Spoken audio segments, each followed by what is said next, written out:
So with the concept of breatharianism as it is, why do you think humans evolved to need to eat? How the heck do I know? I think it's something that was, obviously, since the dawn of time, that's something that has been a practice for whatever reason, in whatever situation. But I can tell you now why people eat. And it's purely, as extreme as this may sound, it's purely entertainment. And it's purely because we want to. Simple as that. And I'm a champion for doing so. I can blame the food industry, I can blame this, blame that, all I want to. But at the end of the day, it's down to us as consumers, as human beings, to make a choice, for one, to take action, and it's down to us to follow our own intuition and try and break the cycle of addiction and emotional attachment. So at the end of the day, to me, the reason why people eat is simply because they want to. There's various emotional reasons, comfort eating. I mean, you've only got to look at the story of most obese people, morbidly obese people, and when you trace it back, there's always some kind of trauma at the root cause, So to answer the question, that's pretty much why I feel that we eat. Plus there's elements, the food industry plays its part. Various ingredients, economics, once money gets in the game, things change. People want to create a reason for you to come back for more. Making tempting cooked treats, putting in sugar, salt, and everything when there's really no reason to. So there's various things feeding, pardon the pun, feeding off each other to create a cycle.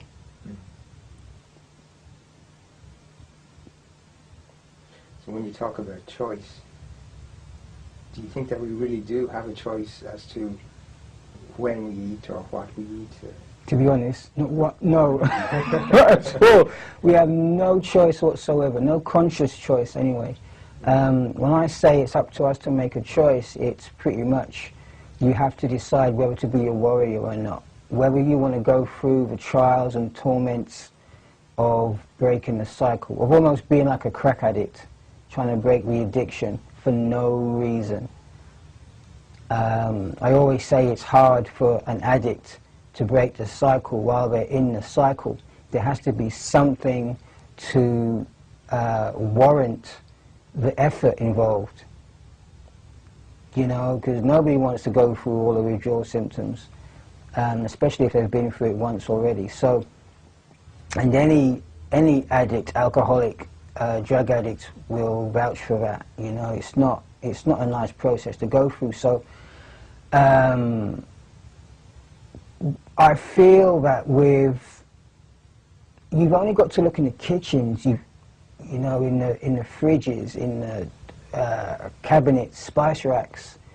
The kitchen is like a laboratory. You mix all these ingredients together to create a taste. It's done worldwide, and a lot of products, a lot of the food that people eat, it's evolved into a fine art. It really has. And the art is to get you to buy more, to cater to your pleasure senses. And it's turned into a form of greed, as it were, if you really, look into it.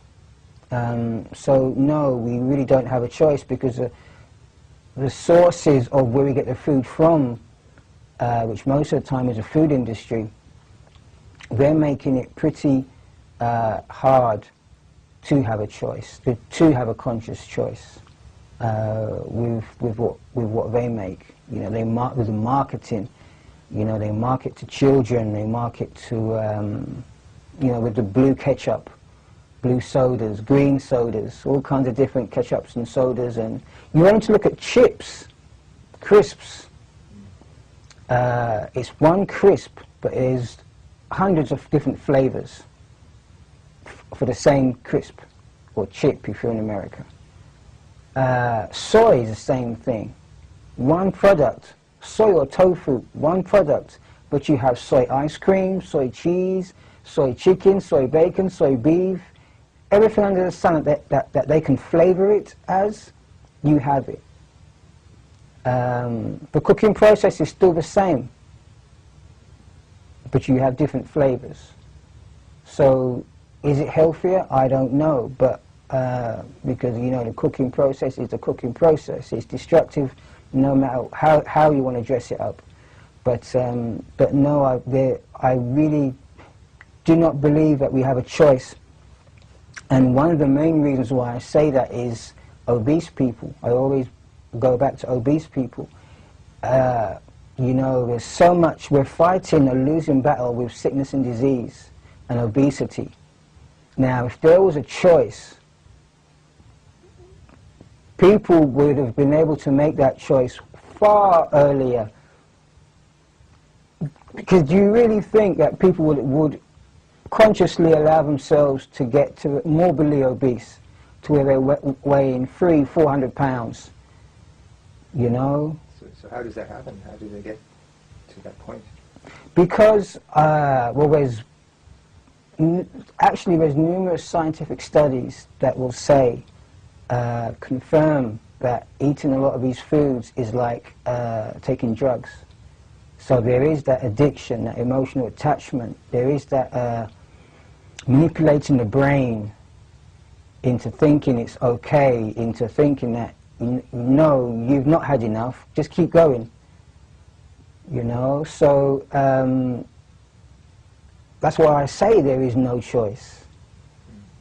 There is no choice. It's like an addiction.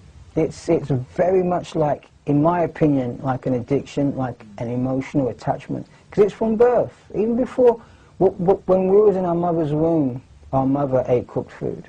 So we got cooked food. We got the same food she ate. So in a sense, we're like crack babies. You know, where it's that deep. It is that deep. So yeah, to me, we have absolutely no choice. But what about the nutrition aspect? People say we need to eat because of nutrition. If it was nutrition, then again, these obese people would be the healthiest people on the planet. They'd be eating themselves healthy. They'd be able to leap tall buildings. In fact, they'd be, to coin a phrase, over healthy. They'd be superhuman. But they're not. They're fighting sickness and disease. They're fighting mental illness, a lot of them. And the root cause is some kind of trauma, and they're developing destructive effects of the food they're eating in the amounts that they're eating it in. Maybe not, you know, huge amounts in one sitting, but the quantity over a period of time of what they're eating. We're not taught to be conscious of what we're putting into our bodies. Because it's, for me, doing what I do, being a breatharian, an idiot, it's clear that there's cause and effect. And we're not taught to realize or pay attention to our body's signals when cause and effect comes into play. We're taught that what we do is we go to the doctor and we get some pills, and the pills sort it out so we can continue to eat the things that are causing us distress in the first place. So while we're taking these pills, Our bodies, it's like an endless fight, to and fro, tug of war. So really, if food was here for nutrition, obese people, just one example, would be superhuman. Absolutely superhuman, tip-top, the healthiest people on the face of the earth. When instead it's the reverse. So would you say that food isn't all it's cracked up to be? Heck no, it's not. Because, you know, we're taught, I remember when I was a kid, we were taught that, you know, milk, meat, you had to eat those things and drink those things to be healthy and strong. You had the posters, you had the propaganda, you had the promotion of all of these things. You had to eat a certain amount of meals a day to be fit and healthy, fit and strong. You know, you had the picture of the muscle man, you know, associated with meat. And even now, the way they market burgers, you know, it's the whole manly thing. You're not a man unless you can eat burgers, unless you can eat meat. And if you don't eat meat, then you're not a man. You're not a real man. So we've been told all these things. And like I say, we're fighting a losing battle. After all these years of existence, of eating these foods, look at the state of the human society, hospitals, big pharmacy doing big business off our sickness and disease. You know, they're relying on us being sick for their business. Can you imagine that? And it's like when you take your car to a garage, and you hear these stories about when you take your car to a garage, they might fix what's wrong with it, but they'll make sure that they leave something else wrong with it, so you come back to the garage again. That's kind of like what our society and the use of food.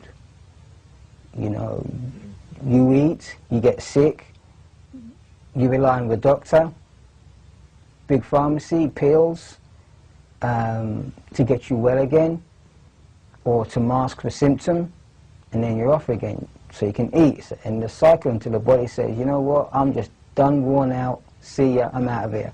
And some organ goes, your liver goes, your kidneys go, something goes.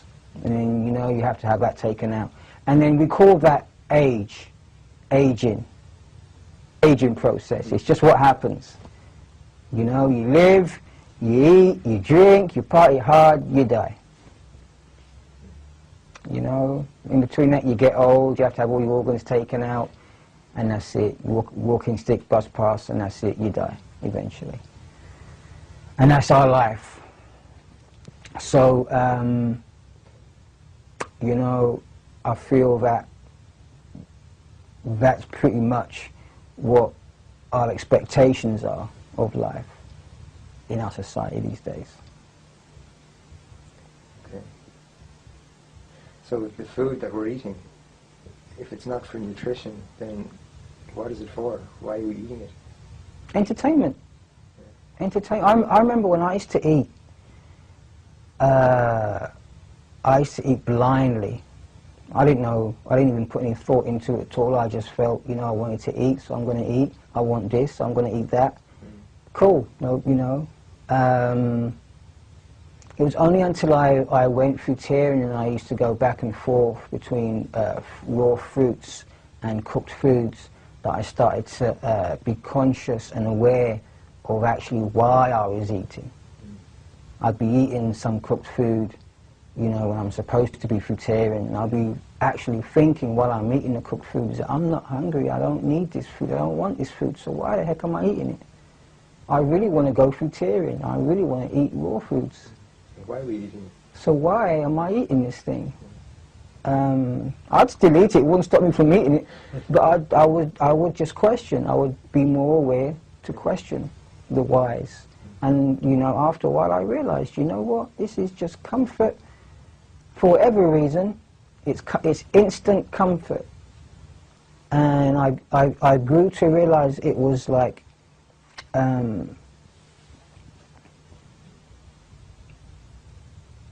I was sacrificing instant comfort for long-term health. And it was almost like I was so addicted and so attached to this instant comfort that I would sacrifice my long-term health. My long-term health, you know, wasn't even a contest. It was like, long-term health, see ya, I'm going to get into this. And again, it's, you know, you've got active, addictive ingredients in the food that people eat that numbs yourself down to the point where you cannot make a correct, conscious decision. You know, it's unbelievably hard for people to get rid of products that are destructive to their mind, body and soul. In theory it sounds dead easy, but in practice it is unbelievably hard because you have become an addict. And that's pretty much the bottom line, really, when that's concerned, when it comes to why we eat what we eat.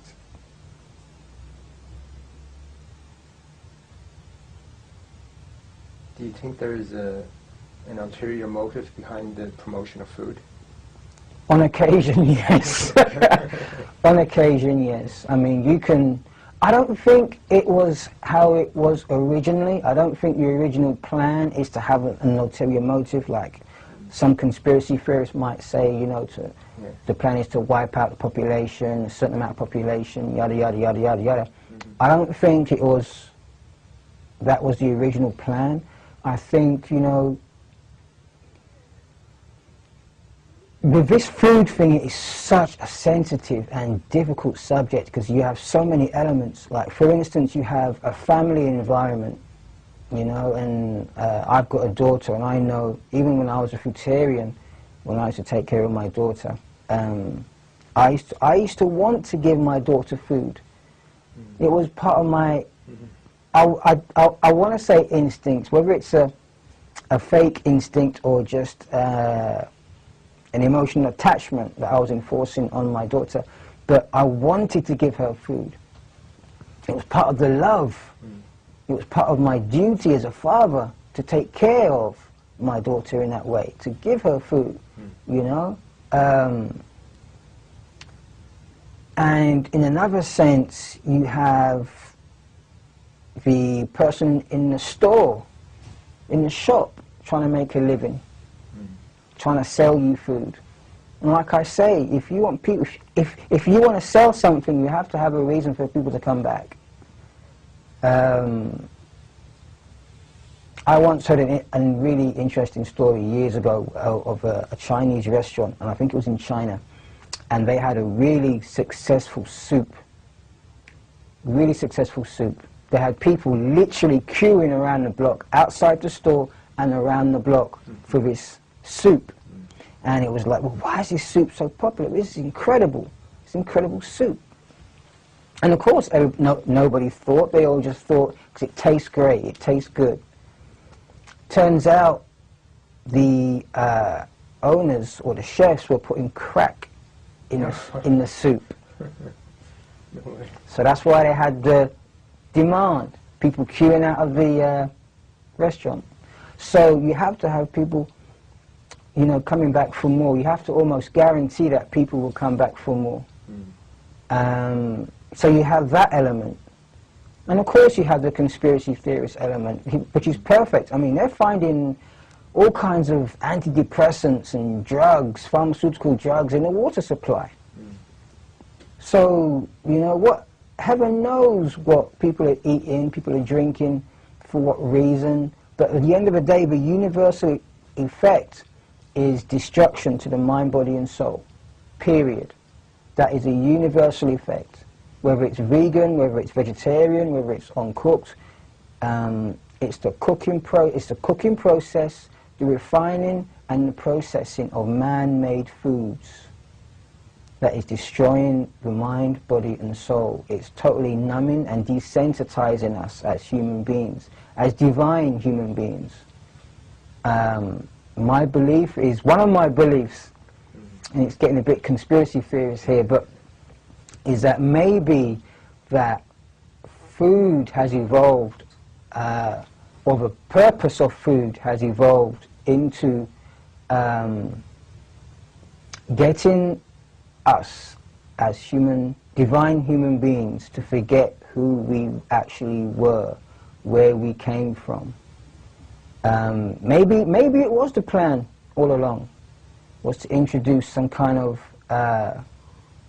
desensitizer, some kind of numbing down tool, so that we would forget who we actually are as divine human beings, as gods. That's my, one of my theories, possibilities, in terms of agendas and what have you. Because I know, it's like getting on a roller coaster. Once you're on the roller coaster, that's it. And to me, eating cooked, man-made foods is like getting on a roller coaster. There's no stopping halfway through and saying, I've got to get off. It's the ride, Can you tell us a little bit more about what eating was like for you? Wow, it was emotional. Very much comfort eating. And it's like, for me, personally, I can remember it wasn't even the taste, because, after a while the taste would wear off. The taste would wear off, and I would go on to stronger tasting things. Just to get that sense of stimulation or satisfaction. And you can only go so far with that. And like I say, when I went vegetarian and I was going back and forth with the cooked food, like I say, it used to pass the point where it was taste. It was like there was just a trigger. There was just a trigger in my head that said, eat something cooked, eat something. It was like my brain was saying, you know what, okay, you've had your fun. I've let you go without my drug for so long. Now it's time you feed me. And I just found myself a lot of time just mindlessly filling my mouth up with mush, cooked mush, which is basically all it. When you've chewed it up in your mouth, and it's just, you're all chewed up, mixed up with your saliva, drink, eat, drink. It's just mush at the end of the day. And it's like, when you eat, that taste is only valid for like 5 seconds until it's mush. And then you swallow it, and then after you've swallowed it, all you've got now is just mass, just waste. Toxic waste at that. That's just going to rot and get acidic inside you. So, for me, it was just mindless eating. I think that is probably the best way I can really explain it. I mean, I heard a term used by some government or some high-profile guy that humans are now just mindless eaters, useless eaters, or something like that. And it sounds cruel, extremely heartless and cruel to come from somebody, but I can actually relate, because that's how I was. Just mindless. But it was something I felt I had to do. It was something so deeply ingrained in me that, like I say, unless I developed a warrior attitude and fought tooth and nail to break the cycle of this addiction and emotional attachment over a long period of time, I was never going to see the other side. I was never actually going to see the truth. And when you do see the truth, it's not a pretty sight, because you see things for what they really are. And it's an addiction, an emotional attachment. It's not nutrition, it's not health, it's addiction. So then it sounds like food is a drug. Exactly. Exactly. That's how it's being used. You look at it, you look at how everything in our society revolves around food. It does. It's a recreational drug. To me, it's no different from smoking weed. It's no different from cocaine. It's no different from alcohol. Because you look at most of those things, I don't know about weed, I'm sure weed must affect you in some way, shape or form. But they're all destructive. Whatever, it's funny, whatever we put in our bodies is destructive in some way, shape or form. If not instantly, over a period of time. And that's my take on it. You shouldn't, it's just food. You shouldn't kill over food. You shouldn't riot over food. You shouldn't reach a point where you would steal to buy food or steal food. You would do wrong things for food. It should never be like that. But it is. And you would do the same things for drugs. Like a crack addict, like a heroin addict. So if it's really like a drug, but we don't really need food, then why do people starve? Because I can't speak for everybody, but I can probably speak more for people that have attempted to go breatharian. They don't have a practice. They're talked into believing that you can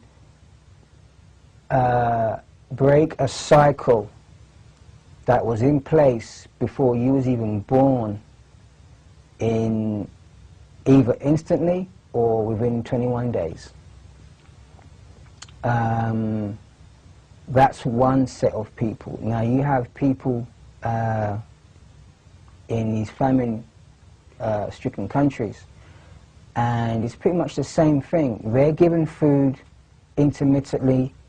It's not the best quality food either, but they're given food intermittently. You have high levels of stress.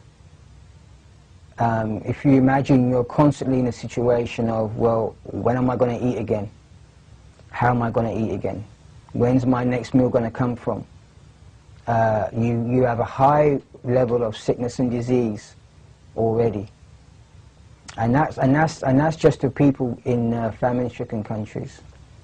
And like I've always said, starvation to me is a mindset, and it's timing.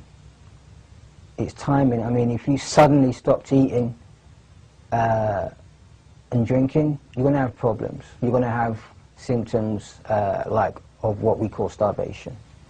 And to me, that's pretty much the cause of the whole starvation thing. And it's like the people that have eating disorders and anorexia, stuff like that. It's a mindset. It's a mental illness. Whether it's something that they had before or afterwards, it's it's neither here nor there. But it's pretty much the bottom line. So starvation is like a mental illness, is it? It's a mindset, yeah. It's. I guess again with food, it can be many things because there's so many elements.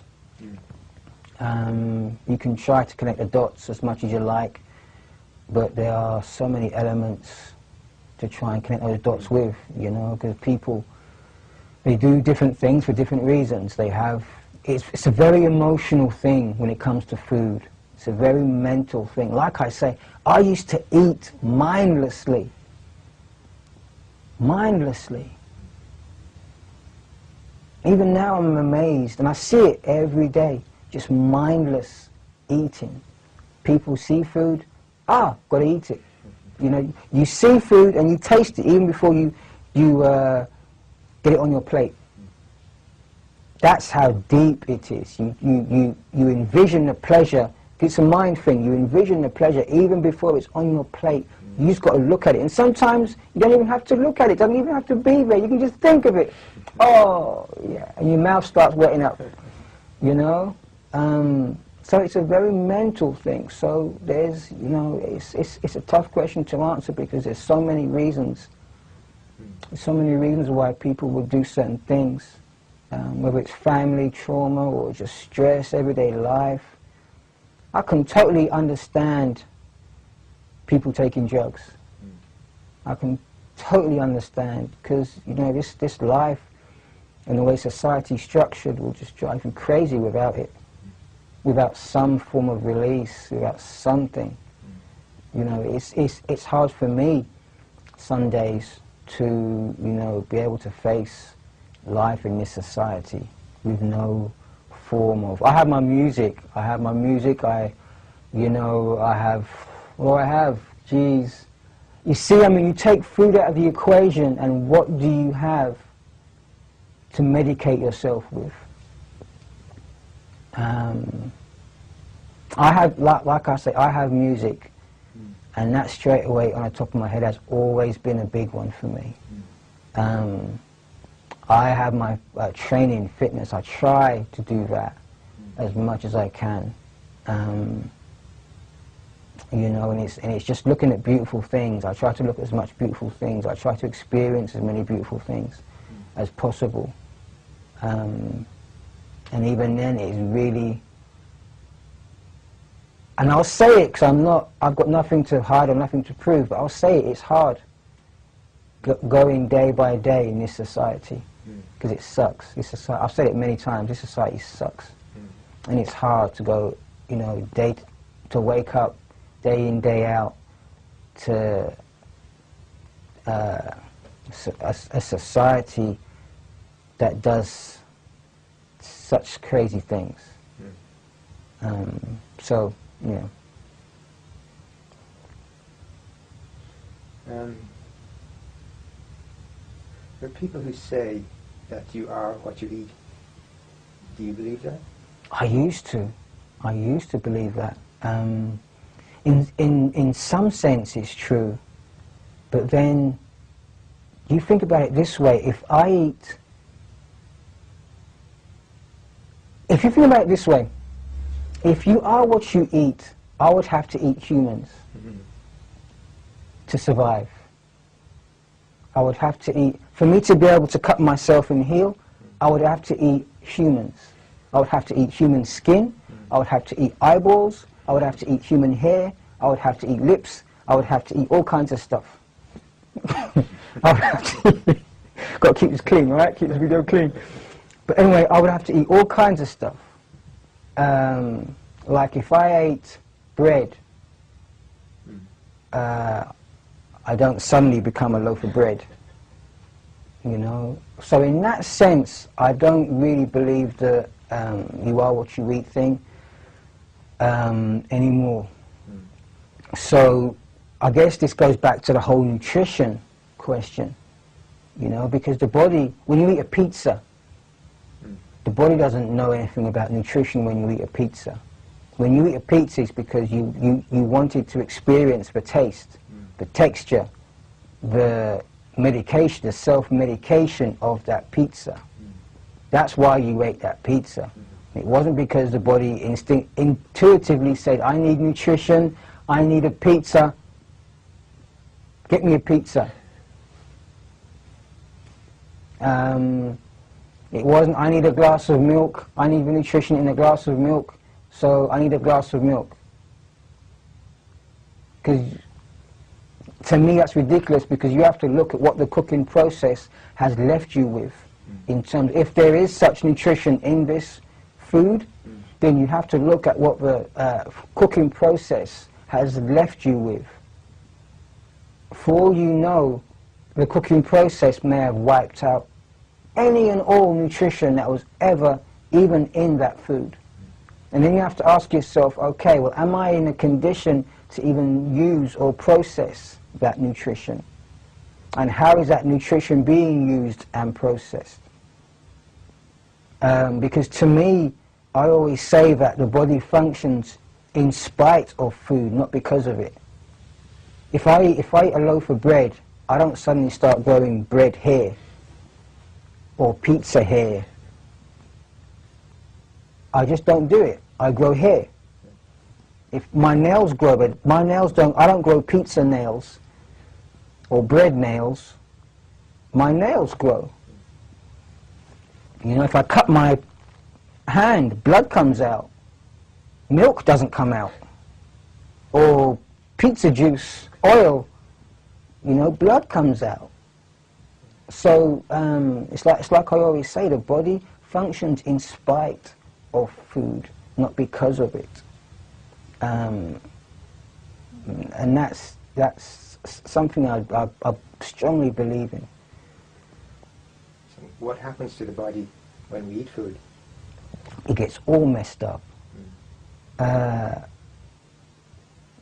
When we eat cooked food, cooked and processed foods, the body sends out its white blood cells, its army, to defend itself against this invader.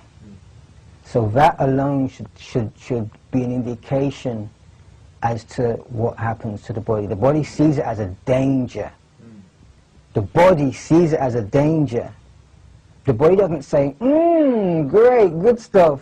That's the mind, our addicted mind. The body, actually functioning body, says, oh no, we can't handle that. And it sees it as a danger and it sends the white blood cells to battle it. Doesn't stand a chance. But the point is that the body sees it as a danger. You know, where the cooked food dehydrates the body dramatically. It drains, basically, without going into all the scientific stuff, which I don't know of anyway, but without going into any of the long scientific stuff, basically it drains the body of its resources. It's like if you keep taking money out of your bank, pretty soon you won't have any money in your bank account. So that's pretty much what cooked processed foods does for you. It doesn't give you any, it doesn't put money in your bank account. It doesn't do anything like that. I always say it takes away, it always takes away. And that's how we're left with sickness and disease, because we just end up wearing ourselves down, you know, draining our money from our account. So with all this sickness and disease, why do we still eat? Why do we still do it? Because we're addicted, old boy. We're addicted. We're addicted to it. And we have all these stories that we need to eat. You try, I mean, me as a breatharian, so many people hate me. So many people want to fight me, get angry at me. Because, you know, I go against everything that they have been taught to be true. You're supposed to eat to live. I do talks, and people say to me, you eat to live. You're supposed to eat to live. You know, and it's just, it's pressure, it's indoctrination, it's conditioning. Like I say, addiction and emotional attachment. And it's pleasure. I mean, why not? It's like, you ask anybody, why do you smoke weed? Why do you take drugs? Why do you smoke crack? Why do you take crack? Why do you do heroin? Why do you do this? At the end of the day, it's pleasure. You're an addict, why not? So with these addictive qualities and it being like a drug, do you think there should be a health warning on food?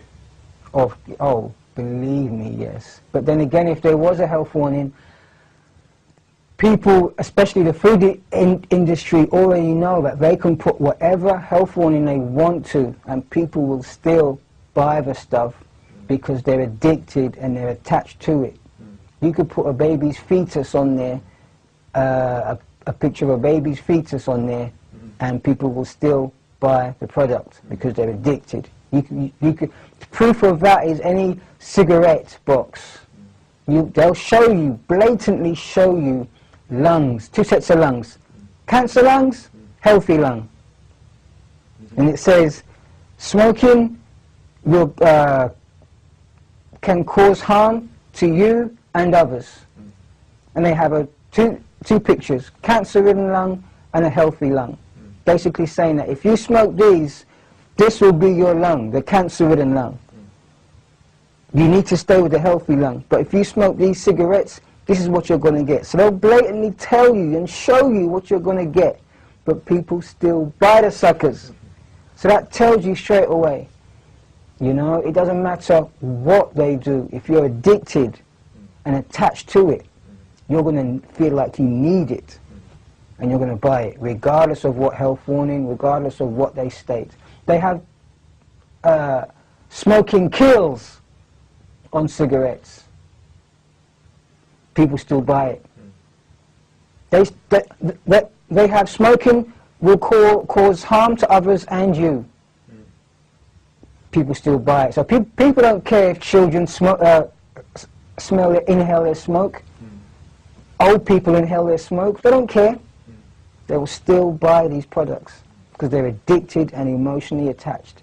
Period. I don't care what anybody says, because that is the bottom line. If it wasn't, then people would quit. Because who wants to put children in danger? Who wants to put elderly people in danger? And most importantly, who wants to put themselves in danger? I've seen people, I've known people riddled with cancer get the choice. You either save yourself and stop smoking or stop drinking, or you succumb to this cancer and die. I'll keep on doing what I'm doing. You know, I've seen it. So, for somebody who wants to quit and they want to get off cooked food, how long would you say it would take them to get off cooked food and go breatharian? If they wanted to go breatharian, depending on where they're from, and this is in no way me teaching anything, but really it's a lifelong practice. Now the definitions of breatharianism have always been set by skeptics that have had no understanding, no empathy, and there's never been any room for growth. So unfortunately, people that have wanted to go breatharian, they have adopted the definitions of the skeptics. And that's pretty much the reason why people have been getting into hospital and dying even, because they've been taking false information. For people that want to really break the cycle of this addiction and emotional attachment, they need to realize that it's a lengthy process. I recommend 15 years to fully, if you're really serious about doing it, fully transition and not just do it for a couple of weeks and then decide to go back to, you know, cooked foods. If you're really serious about successfully, permanently doing it, then 15 years, you should be willing to invest 15 years to transitioning. Say like 5 years vegan, 5 years fruitarian, 5 years liquidarian. To consistently, slowly evolving to full inedia, breatharianism. Again, with medical supervision. That's basically my take on that and my recommendation, because there's too many people, they want instant. You know, they hear all these stories about, well, I did it in one day, I just decided not to eat, I just woke up one day, it didn't make sense, I decided not to eat, and that was it. Like I always say, there was always something. It was never you just woke up and you decided to change. There was always some process, whether it's mental or physical, going on prior to you making that choice. So yeah,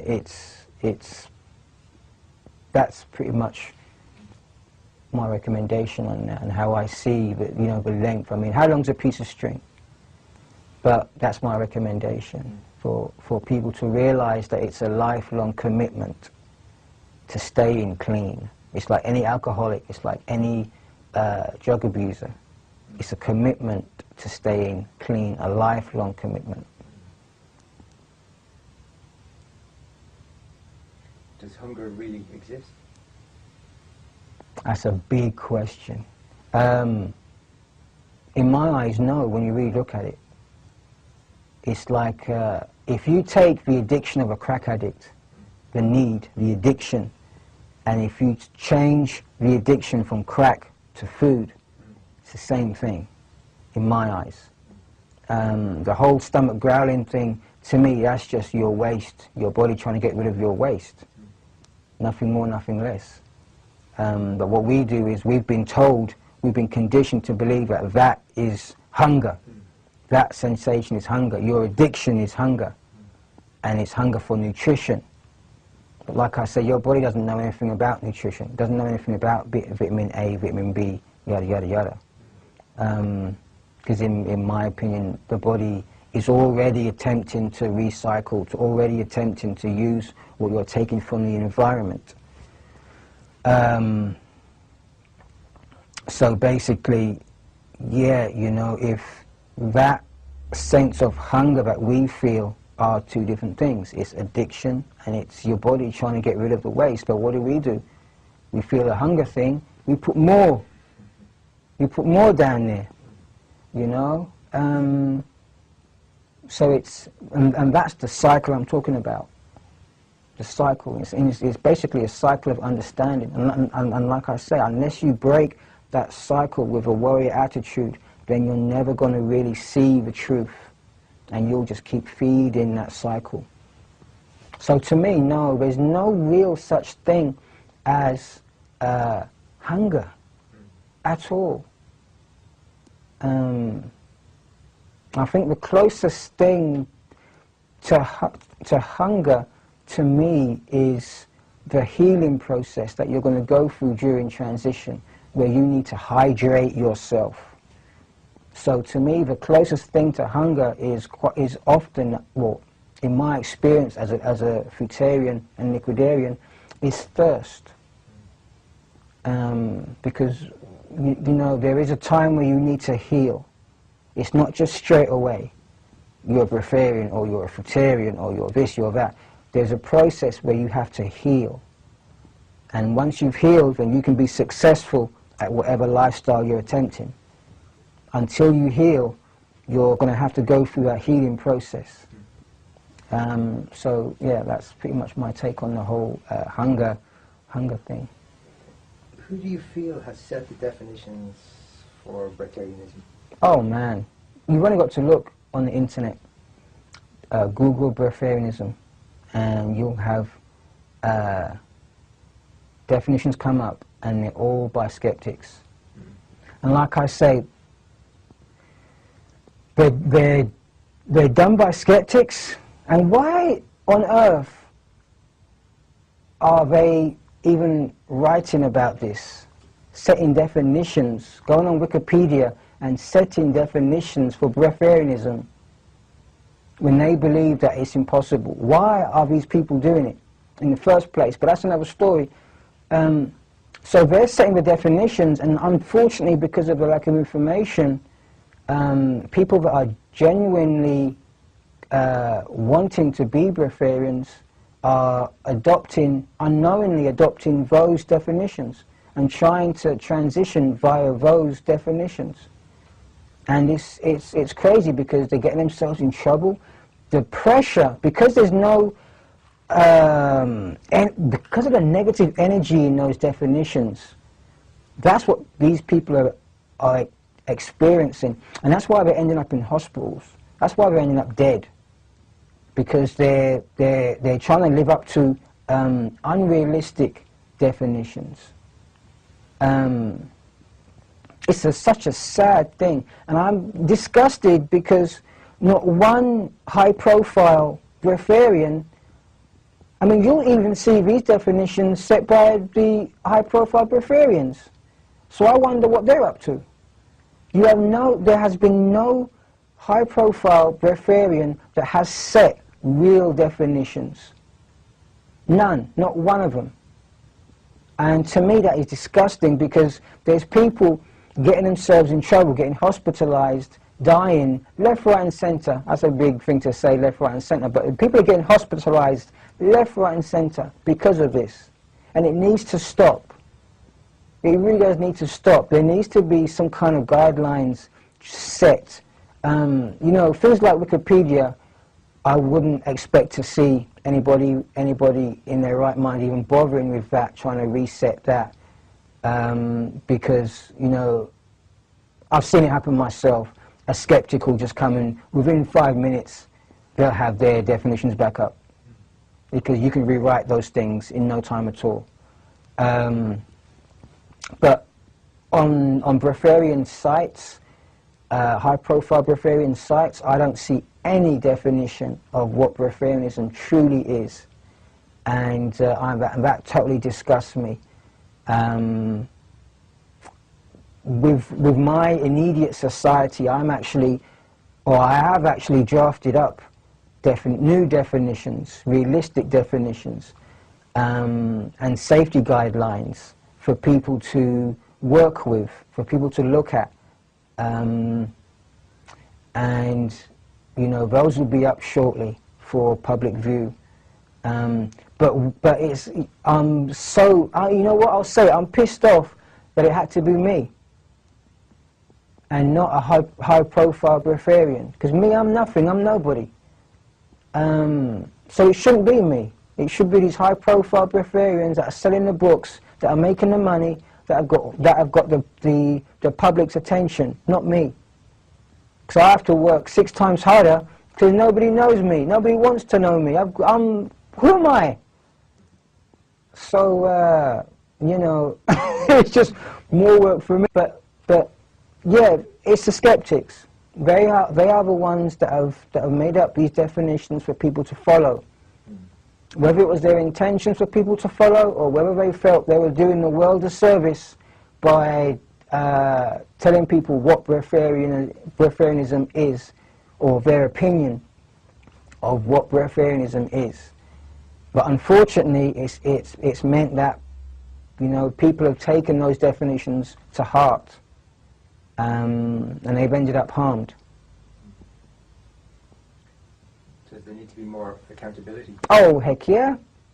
Yes. So much more accountability. Gone are the days now where it's just like, you know, behind closed doors, homemade, do-it-yourself breatharianism. You know, where it's just rumours and hearsay. There has to be some structure. You go to Alcoholics Anonymous. They have a 12 steps program. You go to any drug rehabilitation center. They have steps in place. They have structure. The same thing needs to be done with people that want to fast, whether it be spiritual reasons, whether it be temporary, because there's no rule book, there's nothing in the rules that say breatharianism has to be forever. That's a skeptic thing. That's a skeptic definition right there. That it has to be forever. You never eat or drink again. There's nothing in any rule books that say that. So for whatever reason, you know, there needs to be some kind of safety guidelines.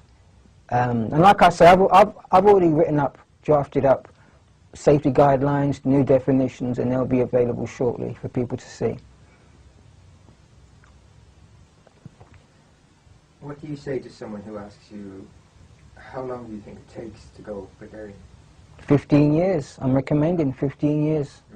No more. None of this 3-week stuff. Yeah. To me, it takes 3 weeks to get an understanding of the fact that it's a long-term commitment. You know, you're not going to... If you want to do it permanently, if you want to stop messing around, none of it's going back and forth, temporary, you know, back and forth, getting eating disorders, developing a mental illness, getting crap from society, you know, because they can see you going back and forth, they can see you in a state, they can see you looking terrible, and you don't know, you haven't got a clue what you're doing, you haven't got no comeback for them, you know. If you want to do a permanent transition. It's got to be slow, and it's got to be gradual, and it's got to be an evolution if you want to be successful. So I'm recommending 15, at least 15 years. How long did it take you? It took me 16. I would like to actually say it took me all my life to get to this point. But from the time I was fruitarian to now, it's roughly 16 years. And, you know, I'm not saying it based on my own experience either. The 15-year thing is actually something I've read before, and it strongly resonated with me, because the body has to have time to adjust mentally and physically. It's not going to do that within 3 weeks. It's not going to adjust and adapt in 3 weeks, and that's it. You're a successful breatharian, you've graduated, and that's it. You're a breatharian forevermore. It's not working like that for most people. I won't say all because I don't know all, but for most people it's definitely not working that way. Because it may work that way for you once you're in the company of your guru, you know, once you're all emotionally involved and invested in the guru and what the guru's saying. But as soon as you get back to your own life, the fridge, the cupboard, stress, the children, the husband, the wife, relatives, you know, society, that crap, the crap that society brings, everything falls apart. So it's got to be a gradual and slow process. So how can somebody even begin to transition if it's going to take 15 years? Slowly. Slowly, yeah. People just need to get it in their heads. People need to get it in their heads. It's not a quick fix. It's not, it's a lifetime commitment, period. People need to stop looking for the quick fix. They need to stop looking for the gurus, looking for people to give them that quick fix. They need to be prepared to put the work in themselves, because that's the way they're going to learn. That's the way they're going to develop their own truth, is if they put the work in themselves.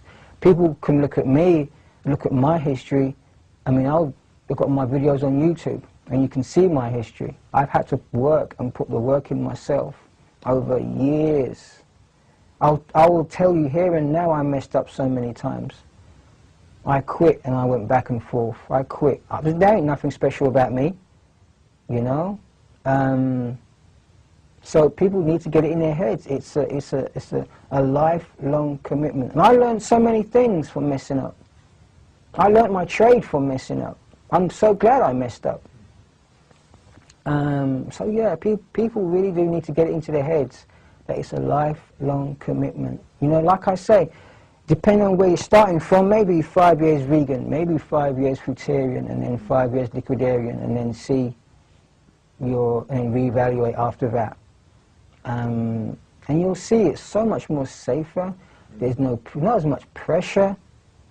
You know, you've got to allow yourself these mess ups. You don't learn anything by being perfect straight away. Nothing whatsoever. Everything I've learned wasn't learned because I knew how to do it already. It was learned because I messed up. I had to learn. I had to figure things out. I had to listen to my intuition. I had to discover my intuition. You know. What would you say to aspiring breatharians that want to learn more about this? I would say to go to my website, which is my YouTube channel, immediatesociety.com. And because I don't talk to people, it's one of my things now. It's one of my safety guidelines now. I don't talk to people unless I know that they're seeking medical attention, medical help. Unless I can contact their medical help, if they can give me a reference. Otherwise, I'm not contacting people. or communicating with people. Because like I've always said, there's a lot of crazy people around. There's a lot of do-it-yourself breatharians. You know, so no more of that. They've always scared me. So no more of that. Like I say, so it's about time we put some structure into this thing. Put some accountability onto these people. They're not just going to contact me and expect me to spoon-feed them information. So yeah, if you're not prepared to do all that, then you can just watch my videos. And probably if you're not prepared to do all that, then you're not going to be willing to watch my boring videos, because my videos are like about 3 hours long each one, so it takes some commitment.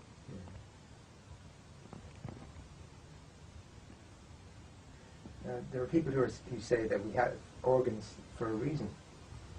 And most people would say that. So what do you say to those people? Our organs weren't designed or made for digesting, in my opinion, digesting man-made foods. I believe what we have may have adapted to serve a purpose in terms of making it easier to get rid of the waste that is constantly in us. Who do you feel has set the definitions for breatharianism?